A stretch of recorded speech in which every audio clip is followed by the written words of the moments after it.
Hello, Ramley and other NFL family. Peo time here with another little Rams video. In this video, we're just going to talk a little bit about the Rams 2022 season, what they had to play for, some of the memories from this season, and oh man, it's awesome. I'm so thankful that each and every one of you clicked on this video whenever, wherever you're watching it. Thanks so much for tuning in. Feel free to like, subscribe, all that jazz.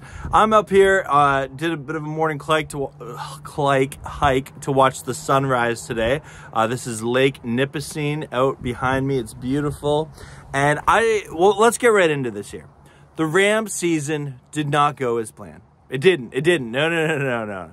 We had run it back, hopes. We wanted to win the Super Bowl 2 years in a row.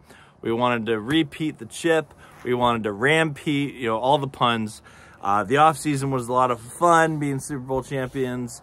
However, we only got 2 games left in the season. And then we don't have the Rams to watch anymore or cheer on anymore until, September 2023 or August, I guess, if you count preseason.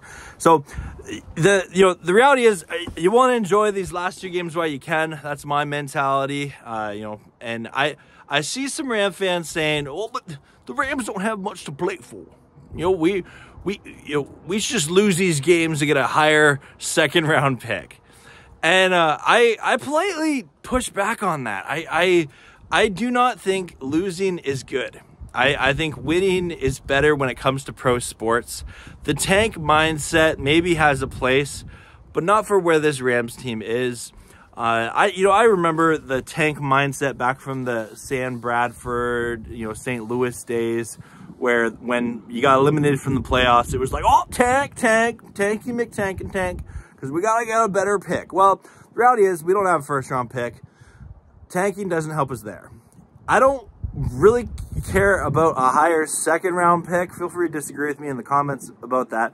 I would much rather our young team with players that we're still developing gain experience winning against the Chargers in the battle for LA, not to mention the importance of that. We'll talk about that in a moment.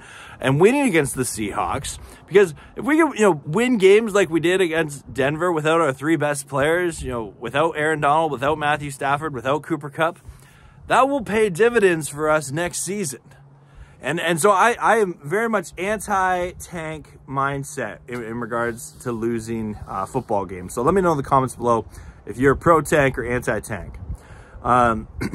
In regards to the battle for LA, I don't even live in LA. I only went there once a couple of months ago, and I know the importance of this game. This is 2 teams vying for this market. Both teams want to increase their fan base. I know Ram fans have been discouraged at times with, the Raiders or 49ers games or Cowboys games or when other fans visit SoFi Stadium and it can feel like Ram fans are outnumbered at times. And I know there's a lot of factors and, reasons into that. But the reality is the best way to grow your fan base is to keep winning and to, keep having people bring their kids to the game. And that's what we got to keep doing to build this fan base up, to build up the Ramley, right? And so that's what I want to see. And I think beating the Chargers actually has weight beyond this season, because we don't play them that often outside of preseason, right? So I think it'd be great to beat them in the regular season. I know they secured a playoff spot and all, but I would love if we could take it to the Chargers in the Battle of LA. Beating the Seahawks, it's always fun to mess with the division rival. They can embrace the tank mentality all they want for a higher pick. Let's give it to them. Why not? Let's keep Seattle with the tank and losing mindset. I'm A-okay with that.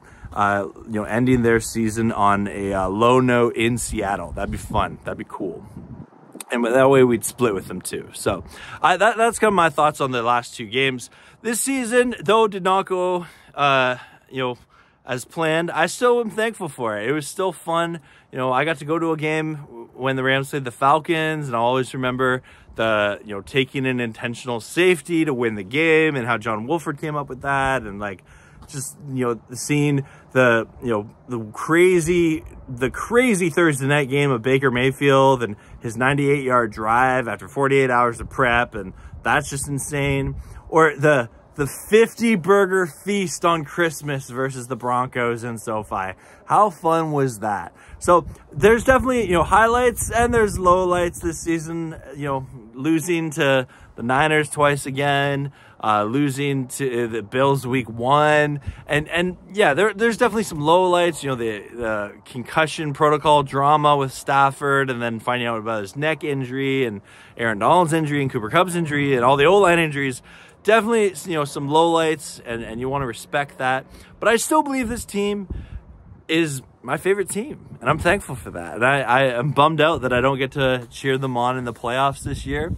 But I'm thankful I got to, you know, cheer them on this season. And I believe, you know, looking into next season, we look like a team that's ready for a bounce back, right? We're gonna have, you know, our best players come back healthy.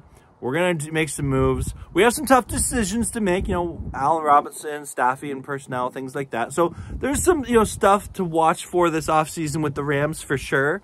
But I don't know. I think we got a good shot of being in playoff contention and Super Bowl contention next year again. I believe we got the right coach that knows what he's doing at an NFL level. I believe we got a GM who's not afraid to take risks. And some of those risks have paid out. Some of them have not. But I'm thankful to have a team that's not afraid to, you know, attack success or to, you know, eat some cap if they need to. And, you know, we'll have to decide what we're going to do with Allen Robinson in that regard, and some other players. So that's kind of my thoughts on the game. Let me know your thoughts on this season. I know it's been a disappointment for a lot of Ram fans, and especially when you're like, man, I want to see this team win, you know, coming off a Super Bowl, and then having, you know, the, you know, record that we do is really just, you know, it's not fun. It's not encouraging or, you know, inspiring at any level. However, I do think of other teams that have made blockbuster trades and tried to kind of mirror what the Rams have done in recent years, like the Raiders or the Broncos or the Browns. And I think the Rams are in a way better spot than those teams. I mean, I got to stand up for a second. Like, could you imagine being the Browns right now, where you have this quarterback with all this off-the-field drama, and you gave up 3 first-round picks for him, and then he was suspended, missed all this time, and then when he did come back, he hasn't looked amazing, right? And then you have, like, the Broncos, which is a completely different mess where, you know, you just fired your head coach. You have this quarterback you paid a huge contract to, and credit less needed. And the Rams, they didn't pay Stafford a big contract until after he won the Super Bowl. So, I don't know, just something into that. And you gave up all this draft capital for him, and now your team kind of looks terrible.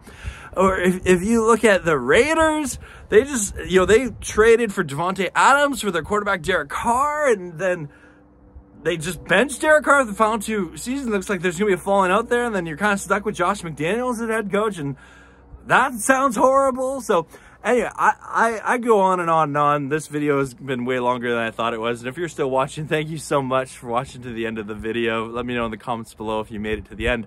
But I am a firm believer the Rams are going to bounce back next year. I think we got a lot of good days ahead. We got the right people in there. I'm not buying the McVay retiring or Aaron Donald retiring or Matthew Stafford retiring rumors. That's all clickbait to me until I see some, you know, credible sources or from them themselves happen. But anyway, I'll stop rambling on. Thank you so much for watching. Hope you all have a great New Year's. As always, go Rams, horns up, and peace out. Let's go Rams! Woo!